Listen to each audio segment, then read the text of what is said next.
Hello, good morning সবাইকে।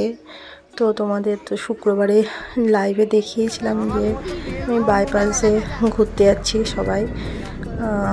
আমার মনে হয় বহরমপুরে কেউ বাদ নেই যে এখনও অবধি বাইপাস দেখতে যাওনি। তো আমি মনে লাস্ট রয়ে গেছিলাম। তো দেখো যাচ্ছি, খুব খুব মজা করেছিলাম, এত ভালো লাগছিল।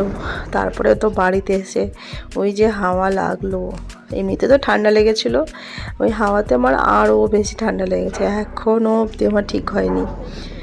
তো একটা কথা, আমার ভিডিও কিংবা আমাকে যারা পছন্দ করো না আর আমার আইডি থেকে প্লিজ বেরিয়ে যাও। আর আমি যে ভিডিওগুলো করি আমার ভালো লাগে, আমি সেজন্যই করি। তো এখন কিছু টাইম নিজের জন্য পেয়েছি বলেই আজকে ভিডিও হয়তো করতে পারছি। আর প্লিজ খারাপ মাইন্ড করো না, এটাই বলবো। আর যারা আমাকে পছন্দ করো, ভালোবাসো, তারা তো একটা কমেন্ট করতে পারে বলো। তো আর কি বলবো, তাহলে আজকের জন্য এইটুকুই। Bye bye, tata. নেক্সট ভিডিওতে আবার দেখা হচ্ছে।